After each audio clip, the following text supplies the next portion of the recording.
Hi, everyone. Welcome back to the lineup. I'm LJ. I'm Mike. We have Cubs legend Taylor Davis, and we have the voice of the Indianapolis Indians, Jack McMullen. Thanks, guys, for coming. Hey, thanks for having us, man. We're really excited to be here. No problem. So, I'm just glad to be at Taylor, the starting line. Taylor, I was talking to LJ about some stories, some Cubs days. Taylor you came up in 14, I believe, right, with Iowa, or was it 13? Yeah, neither. You're over 2 there. 15 was my first year in Iowa. You were meant to be there 13 and 14. That's what it was. Yeah, we'll go with that. I only had 150 at-bats in AA. Actually, in 14, had more time inactive on the Phantom DL than I had active. How's that doing? It's all about your heart. You know that. Yeah, that's what they say. But we brought him in. I remember walking in, and I'm seeing him take swings, and I was like, that's probably not a swing for the game. Best hand-eye coordination I've ever seen. So he has basically the softball swing, high leg kick. I'm like, oh, this is a new drill. I'm and I had hair down to my shoulders. Yeah. And then I was like, oh, wait, BP. I'm like, oh, first couple rounds get loose. He's probably doing the same thing. And then in the game, I'm like, dude, what? And his hand-eye coordination was unbelievable. But that's how we became boys right there. LJ, I don't think I ever saw you with long hair. Like, you never saw me with – I don't think I played against you when I had long hair. No, yeah, I don't think so.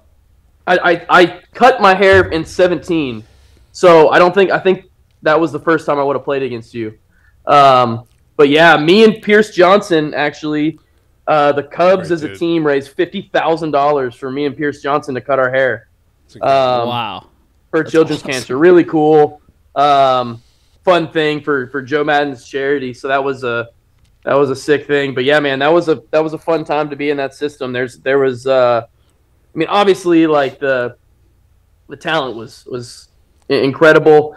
But you know, looking back, there were so many things that I thought were cliche and corny that we did in the minor leagues that honestly I think created a culture that I don't know that there could be a better culture than what was created around that 16 Cubs team.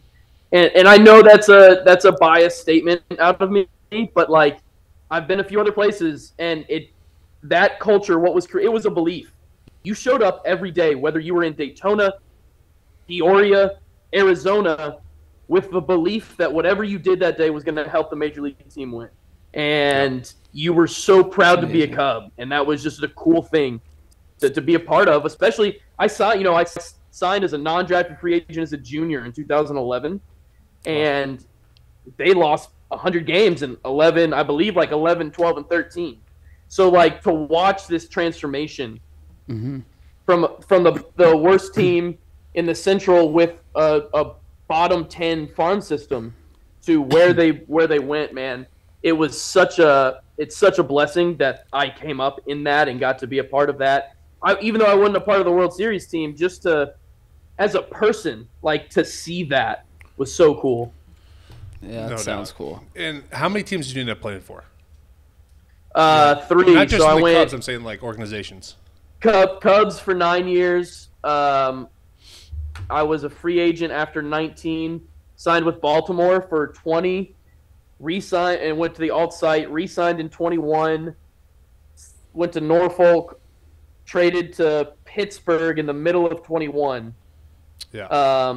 And then signed with Pittsburgh in 22. Yeah. Now I am your favorite hitting coach in the Florida Complex League. And you were my inside man with Chandler. You were promoting me I hard. mean, I was Did your we blow inside it? man for a lot of things. You really were. You always got to know that one guy. Taylor's the one guy. He's got a guy. I have a guy. I have pride myself on being the guy that has a guy. I tell people, like, hey, before you buy something, dude, like, hit me up. I probably got a guy. Yeah. I love that. Business cards. I got a guy. It reminds me of that Sebastian Maniscalco skit where his dad's going to the dentist. He said he's got a crown. He's like, crown. I get a crown. I got a crown guy. Oh, get your crown. And Jack, so how long you been with Indianapolis? So this is year 2 with Indy. I was in Fort Wayne and High A in 2020 when, like, you know, that year got banged because of COVID, and then 21. Yeah. Then I was in Auburn, New York. You spent any time in short season ball? Not in Auburn. I was in Washington out there for a short season. Okay. You were in North We were the West Coast League or Northwest League. Yeah, I was New Northwest. York Penn League, so I was Auburn, Okay. New York. I was Nats short season in 19. Gotcha. Is this something you always wanted to do? I always wanted to pitch, and then I was like 16, and I was throwing 75, and I was like, well, shit, I can't pitch. What were you getting in late life? That's all we need to know. You know? Absolutely, man. I was like, Exactly. let's turn this two seam into a sinker, try and get under some barrels, and we'll survive through high school. So that was the mantra, survive through high school. And then I was like, well, I like the game a lot, and because I wasn't very good, I wanted to try to like outsmart other high schoolers in suburban Chicagoland. So I was like, I feel like I could talk about the game. So that's how we started talking about it. Went to Syracuse and honed the craft, man, and here we are. I love it. Yeah, that's Well, awesome. we know I can't do it. I mean, I'm not good with names, so that's frustrating. Yeah, Good thing you got a podcast then. Yeah. It's very true. I never thought about that. I have to really quiz myself. But I mean, on this podcast, we've been talking about a little bit on the transition of just for us getting out of baseball, what kind of struggles it brought to us, what made us do it. Like, really, I mean, I want to ask Taylor, what was the moment you're like, I think I'm going to retire? When my agent said you should probably start asking about coaching. I had that call. I'll be honest, I made that call. Really? Huh? LJ, it was 2021. My agent, I'm like looking for a call. No, it's 2020. Oh, I remember And this. Yeah. I was like, it was like week 1 of the offseason. I'm like, LJ, agent's already calling. Hey, so where am I going? He's like, listen, so like, what? are you still So playing? you're still playing? You still want to do this? I'm like, I got off the phone. I started talking to LJ. I'm like, dude, I don't know. Now what do I do? Usually it's the opposite. He's like, Yeah. I got a team for you. He's like, well, Mike, we don't really have too much going on. Well, But, mine was more like a bunch of weeks with nothing, followed with a, all right, like just hit me with it. You know, if I don't have a job at this point, am I like, eh? And he's like, most of the people that are going to get jobs have jobs. So take that as you will. But no, I mean, honestly, it was tough at first. But like, look, man, I've been around enough that like I had 160 at-bats for a team that didn't win in the major leagues, and that was in AAA. So like I knew that the chances that I was going to get a job somewhere were really, really difficult. So I had some real in there, so I understood that. But yeah, the initial thing was tough, and especially because like this was the hardest part. Was like I called. Now I did this process late because I had no idea about anything about coaching. I didn't know that coaching jobs fill up before playing jobs. So when you're late for a playing job, you're even later for a coaching job. Huh. So I'm asking all this stuff, right? So I ended up honestly like through my network and you know, friends and stuff. I was very blessed. I probably had like 6 teams that I talked to, at least at some level. And I'll be honest, like the most frustrating part, dude, was I had at least 2 teams that said we don't think we can really take a chance because we think you're going to take a playing job. And I was like, shit. dude, like, well then offer me a playing job. Yeah.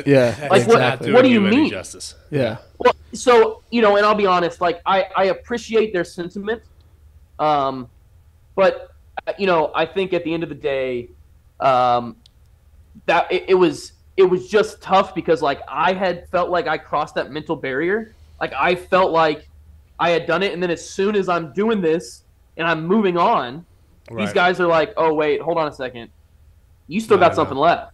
Mm-hmm. And that was hard. That was the hardest part for me, right? Was like, I'm sure it was for you guys, all our friends and family, right? Like everybody. Oh, you're not playing this year? Like that's the first question. And I get it. It you know, I try to think of things like I would in life. So like if I quit my job and or got fired and I went home, like that would probably be what people were talking about, like asking me about. Right. But dude, just like that was the wildest part about trying to find a coaching job. Was just like, hey man, like we think you're going to keep playing, so we're not going to give you a job.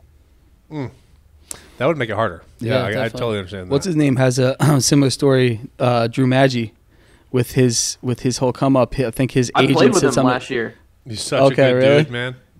Yeah, I think incredible guy. and it's funny, man, because I despised playing against Drew Maggi. I am not scared to say he is the worst. He was top 5 all time to play against. And I specifically remember John Andrioli after he played with Team Italy. Andrioli. Yes. I asked him, I'm like, dude, come on, dude, what do we got, dude? And I'm like, just waiting for him to be like, that guy sucks. He's like, dude, that guy's awesome. You're going to love that. You would love that guy. And so he got traded to Pittsburgh last year from Philly. And I texted John, and I said, John, what do we got? And he's like, dude, you're going to love this guy. It's unbelievable. Swear. And sure enough, dude, it's great, man. Like, yeah, his story's awesome. He is, there's very few people that I've played in this game that are truly portrayed in the media as they are. Mm-hmm. And there's been 2 that, like, the Maggi thing, like what you see on TV, what he looks like that is Drew Maggi. Yep. Like blue collar to the core. Yep. The other guy for me that was like that, and I think you'll agree with this, is Munenori Kawasaki. Kawasaki shows up every day with the same energy. Dude, were you not there with him in 16? I missed him by 1 year. I wish one guy I wish I played with. Like the interviews, like that is him. Every day, all day is he long the monkey never crump? Yeah. Monkey never crump? He's like the everyday. That's insane. It's the only player I've ever been with, ever great. played with, that I said I could see 100% not ever playing and paying him a major league spot because he is that good in the clubhouse. And there was a running joke in Toronto that he was like the roving first base coach. Because when he was in Toronto, they said he would get sent down. He wouldn't play in the infield. He would coach first base for 4 days. Then he'd go back to the big leagues when somebody got hurt. That's amazing. Oh, my God. Awesome. He was getting standing ovations in Chicago and had 2 at-bats prior and a month off and was getting standing ovations still. That's amazing. Yeah. Who's the other guy? Yeah, Maggi was one. Michael? Honestly, no, I would say Maggi. Like the way that Maggi's portrayed. If you're looking for Michael here, you're not getting it. I was just wondering. So you didn't take the bait, which is great. No, but Maggi's. I can see what you're saying about him from a competitor's point of view, like us playing against another team. I can totally see him being the dog. But I never played against him. I only played with him.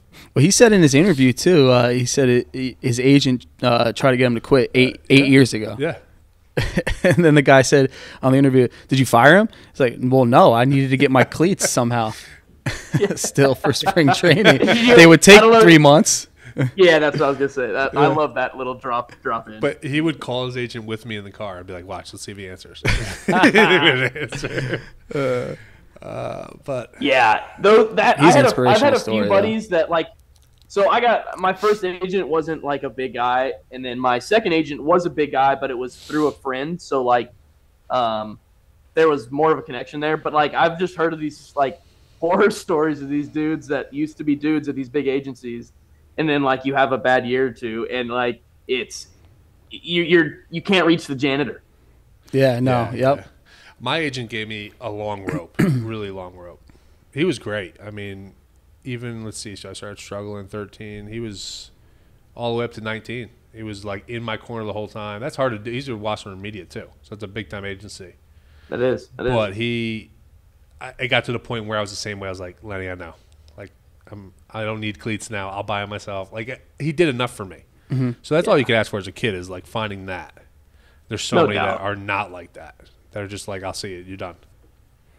Yeah. Yeah, and then you become an agent for your teammates, early on. I remember, I would get so much stuff in the beginning for Under Armour, and I would hook up some of my teammates, and then the next year they'd be like, y'all can hook me up. I'm like, honestly, I can't get a hold of my agent. I actually need those batting gloves back from last year. You still have those? Hey, man. Hey, those 6 bats that I gave you last year, you think you can maybe, like, do that to me this year, or how's that doing? I don't even care if you tape them up and give them back. I just need 6 bats. Just give me the 6 bats I gave you. If I'm not mistaken, Mike, you went through a little stint in Iowa where you may have run through a few bats and borrowed a few guys' bats in on the way. There was so that I know exactly where you're talking about. It was from about July 1st to about July 29th. It ended with a nice laugh on my end. But I remember being in Vegas, and I took my bat and I slammed it against a pole to break it. I got jammed, right? Yeah. So I actually couldn't feel my hands. Oh, so you didn't square up the pole? No, didn't square up the pole. The pole was pretty big. Didn't square it up at all. And then my hand was So he really missed. like this. He just missed it. But the best part about it was it like got me to like laugh a little bit. I end up going to third base, hoping no ball was hit to me, nothing was hit. I ended up getting up in the ninth inning. I was probably about like 3 for 50 at this time. I hit a double to put the game in extra innings. We went 8 extra innings, and I struck out 4 times after that. So when I hit the double, I'm like, your boy's back. Here we go. That's all I needed. A nice little laugh session. 4 straight Ks after that. I'm like, this is I can't wait to get out of Vegas. I can't wait to go back. Okay, I mean, we all had those horror stories, though. We all got I'm gonna Tommy top you with the horror story here. I lived through what I consider to be, looking back on it, I consider to be the greatest downfall of a hitter. Over a calendar month, I went 0 for 49. Wow. I went longer than a calendar month without getting a hit. And you go, okay, that means you weren't playing every day. No, I was playing every day in AAA. I randomly got called up to the big leagues for like a week, came back down to AAA, and still couldn't get a hit. The day before, so my wife is 8.5 months pregnant. Congratulations. She leaves. No. At this time. Oh. She's farther than what's today? Today's Monday. She's due tomorrow. No, Thursday. Wow, that's amazing. But whenever this airs, it'll probably be tomorrow. Anyway, she's really pregnant, and she goes home. The last hit I got before this was like the day before she left. I didn't get another hit until the day that I left to go home for my baby to be born. That's true love. And I called my wife. This was when I tell you I hit rock bottom multiple times, I went there. I had an at-bat where I got on deck in San Antonio. I'm in San Antonio. I go on deck. I take a swing on deck. I go, there is no way I just got a hit on that swing. I have not gone to plate yet. I'm 0 for 1. This is going to be an 0 for 2 at bat.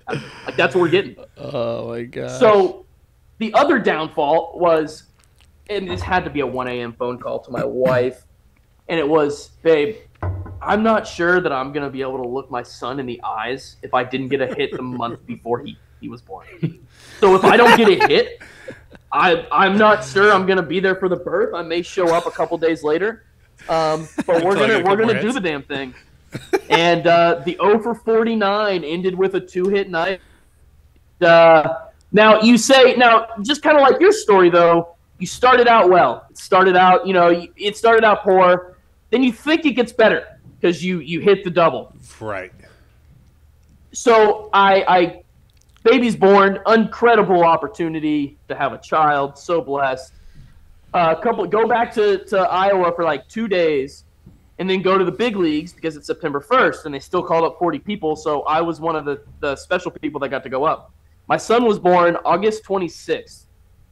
On September 3rd, I get pulled into a yoga room by Jed Hoyer as I was trying to run out of the building to get optioned in September in the yoga room. So I got optioned, and now, mind you, my son at this point is 7 days old, right? So I'm like, hey, can I not can I just go to my kid? Like, do I have to go? The Iowa Cubs were in the playoffs. No, that was the only reason that they were still playing, because they were that good. Congratulations, Iowa Cubs. So they sent you down for that. So VJ calls me back and goes, hey, honestly, there's some policy, like you can't do it unless you don't want us to pay you. And I'm like, well, my son needs diapers, so I'm going to go play. So, and this is where it happens. Oh God. So I jump on a plane. I land in Iowa. to a phone call from the farm director that I've been designated. Come on. I was designated for a player that had been announced that he was going to the big leagues 2 days prior because it was a really cool story. It was a really cool story. You knew you were calling him up. I landed in Iowa, called VJ, jumped on literally picked up my bag, walked to the ticket counter, picked up my ticket, got on a flight, went home. Are you? Wow. Talking about turn of events earlier. Holy shit. How'd they do you like that? Dude. It was absolutely wild, bro. It was so weird how that happened at the end for an organization that you know how much I gave. I mean, I feel at least like I gave a lot to that organization. So absolutely. That was a wild moment for me. Wow. If you spend 9 years with an organization, you're doing a lot within, because that doesn't happen very often. Yeah, definitely. Crazy. You got any horror stories? Well, I was just thinking about his story about him taking a on deck swing and telling himself in his head, "There's no way I just got a hit there with that swing." It reminded me of your story you told me with your mental conditioning coach. Yeah. You got to tell him that. Taylor, what was the name of that guy? The mental coach for the Cubs in like 13, 14, 15. Lifrak? No, not the main one. The other guy. Hold on. Revisa? No, not Revisa. So maybe it was. Revisa's the older one, right? Was it the minor league guy? Yeah. Yeah, I think it was Lifrak. Like he was very high energy. But when he did the story of he did the visual thing with me, like walking to home plate, feeling the birds, and then he's like, pitch comes in, what happens? I fouled it straight back. He's like, dude, what the? I've been in some dark places. Now I think about it. Let me kind of fill you in on where his career's taken him. So he went from the Cubs to, I believe, straight to the Mets minor league system. Started there. Then he became, for 1 year, he was the big league guy. And I know you guys are going to remember this. Do you remember seeing the video of all the Mets players in spring training celebrating like they won the World Series? That was him. Dude, I might have been a part of that. What year was that? No, that was like 2 years ago. Yes. Right? It was the first year. Okay, 21. no, yeah. Lindor. Oh, my gosh. So maybe I wasn't that messed up. Maybe my head was in the right spot. You were in a tough spot. The Brian situation. It's too, like, he's just the nicest dude and one of the most talented players. Like, everyone always asks, like, aren't you pissed? I'm like, how could you ever be pissed? Just look Chris? Look at his blue eyes and his beautiful swing.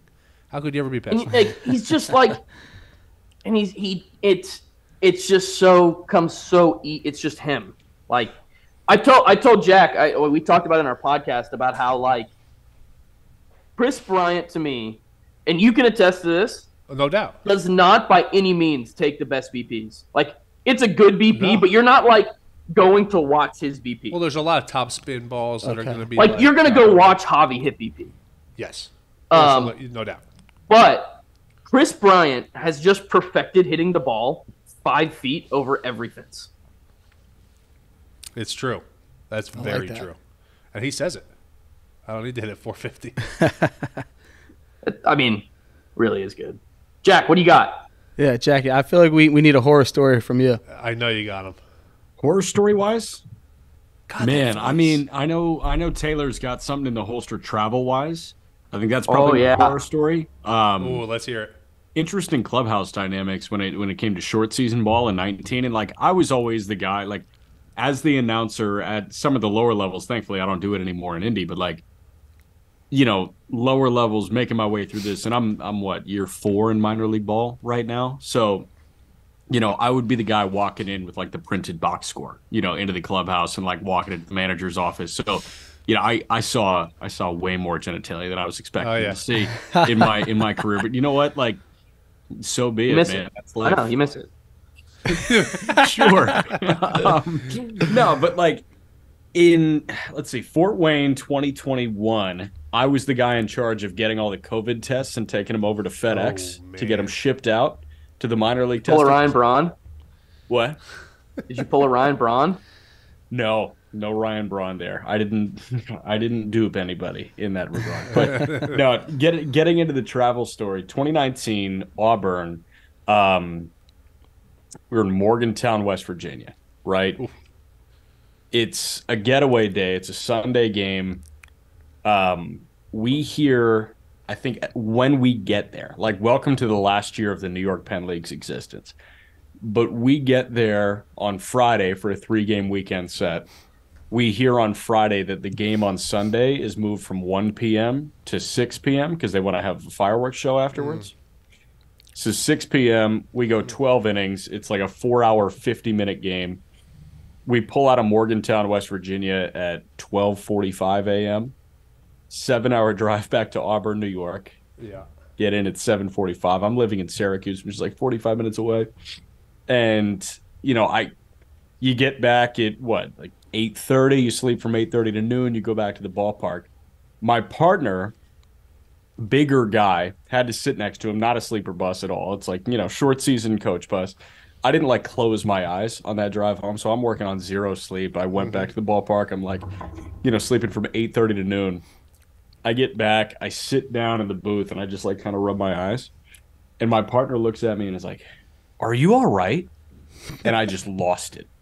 I was like, "Do you effing think I'm okay? I slept from 9 a.m. to noon. Like, I feel terrible right now." And I let him hear it for like 10 minutes. It was awesome.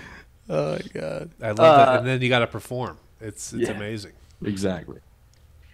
All right. So 2022 Indianapolis Indians had this is you're going to think I'm lying. Like I'm going to let you know right now. Back-to-back trips, same bus driver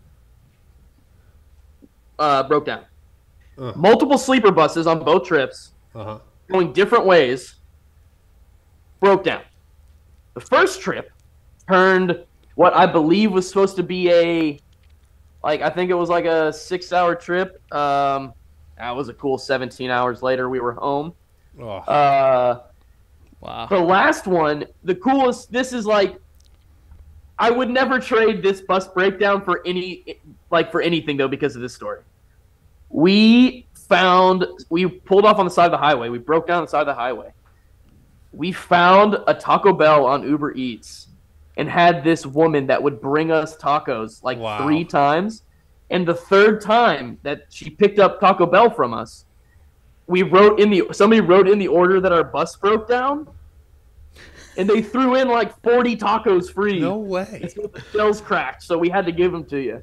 Oh, that's amazing. That's incredible. That would be one thing that would get me through that situation. Yeah, about the only thing. The only thing. That was the kind of maybe stuff like a for 30 me, though, rack. that honestly, made the game easier for me. Was because I realized really early that there was going to be one thing I was going to get to take from this game, because I didn't ever think I was getting to the big leagues.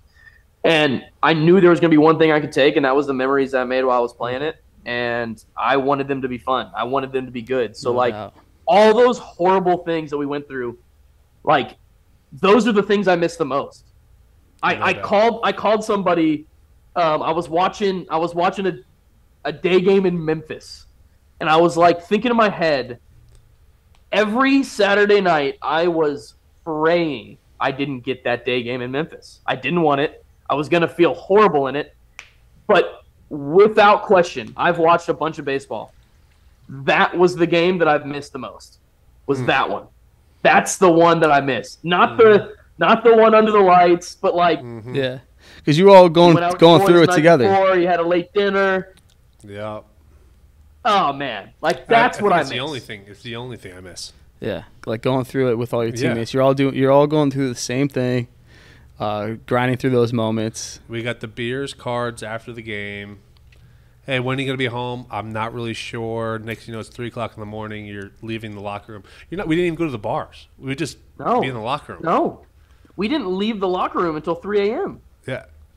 I'd go to the ATM you know what, though? Twice. We had a great group that year, but I'll be honest with you, that lifestyle is no longer. Yeah, I was just going to say that. I'll literally be on the DL. It's gone. Well, no, it's just gone. It's gone. So because in 2020, because it truly did go away, right? In 2020, like you couldn't do anything. The restrictions were psycho, right? Right. So when everything loosened up, it still didn't completely loosen up. And so like the biggest thing that changed was like in 2020, you had to be home. You had to leave the field an hour and a half after the workout, not after like you got in or anything.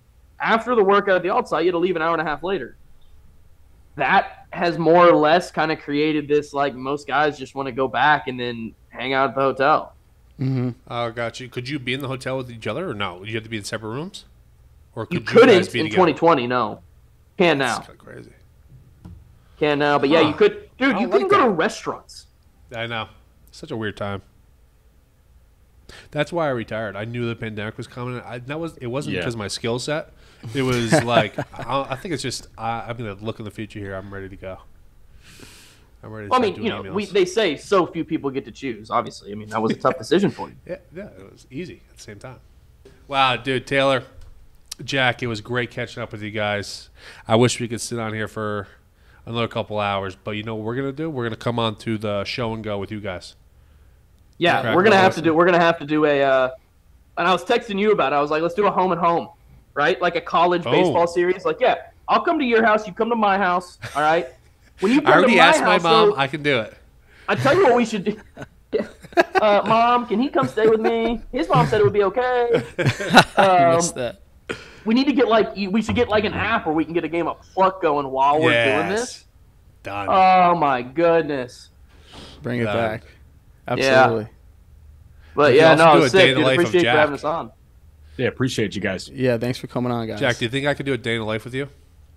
Absolutely. Let's do it, man. All right, thanks, guys, for coming on. We appreciate it. Looking forward to getting on your podcast, Show and Go. And until then, this is The Lineup. I'm LJ.